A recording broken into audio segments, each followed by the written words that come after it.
दोस्तों नमस्कार। आज मैं आपको बताऊंगा हमें भगवान से क्या मांगना चाहिए।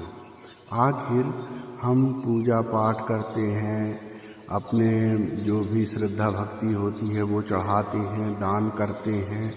लोग करोड़ों रुपए अरबों रुपए दान करते हैं, लेकिन वास्तविक रूप में हमें भगवान से क्या मांगना चाहिए। यदि आप वास्तविकता में मांगते हैं, किसी भी स्थिति से मांगते हैं, तो हमें क्या मांगना चाहिए। भगवान से हमेशा हमें ज्ञान मांगना चाहिए। क्यों? एक उदाहरण बताता हूँ आपको। जैसे भगवान शिव भी थे।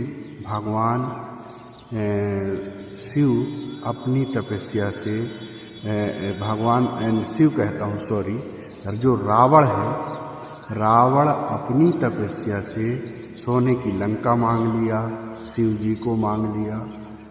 भगवान को मांगने से भगवान सब दे देते हैं, लेकिन क्या जिसको भी भगवान धन दिए हैं, दौलत दिए हैं, संपत्ति दिए हैं, क्या उसका अस्तित्व इतिहास में होता है या कहीं होता है? नहीं।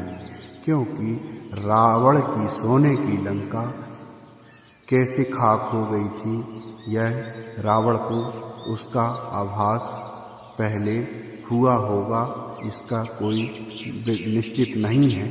क्यों? क्योंकि रावण बहुत बड़ा विद्वान था। वो तीनों लोक में स्थान बना के रखा हुआ था, 9 ग्रह को बंदी बना के रखा था अपने महल में। उसको शनि को उल्टा लटका के रखा था, किसी को पलंग में बांध के, काल को, यमराज को उसमें अपने सही से उसमें पलंग में बांध के रखा हुआ था। मेरा कहना ये है कि हम इतिहास से क्या सीखते हैं, हम इस ग्रंथों से जो सीखते हैं वो सत्य है, ग्रंथ सत्य हैं।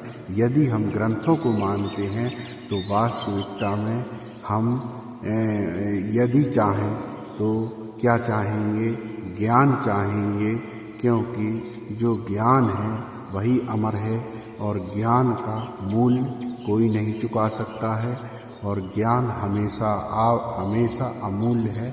और ज्ञान की प्राप्ति एक ही से हो सकती है, जो साधना से होती है। कहते हैं गया में, बिहार राज्य के गया में, जब गौतम बुद्ध जो थे, उनका पूर्व नाम सिद्धार्थ था, वो अपनी 13 साल या 28 साल की आयु में जब उन्हें वट वृक्ष के नीचे अपनी साधना की थी, तपस्या की थी, तो उनको ज्ञान की प्राप्ति हुई थी। क्या ज्ञान को कोई खरीद सकता है? ज्ञान को न तो आज तक संसार में कोई खरीद सका है, न खरीद सकता है, यह कन्फर्म है। लेकिन हम अपने जीवन में क्या ज्ञान को महत्व देते हैं? दुनिया के बहुत से अधिकांश 70 से 80%, 90% लोग जो हैं वो ज्ञान को महत्व नहीं देते हैं। वो ये चाहते हैं कि धन और पैसा हमारे पास कैसे आ जाए, लेकिन धन और पैसे का मूल्य ज्ञान के आगे 0 होता है। जब हम समझते हुए भी हम ना समझ बनते हैं। क्यों बनते हैं? क्योंकि हम अपनी भोग विलास आवश्यकताओं की पूर्ति के लिए धन को सर्वोपरि मान लेते हैं कि धन है तो हम संसार के सबसे सुखी हैं।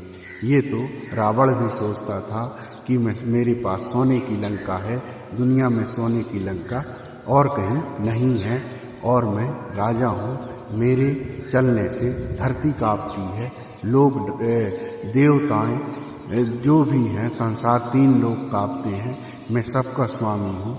तो क्या उसका भ्रम था?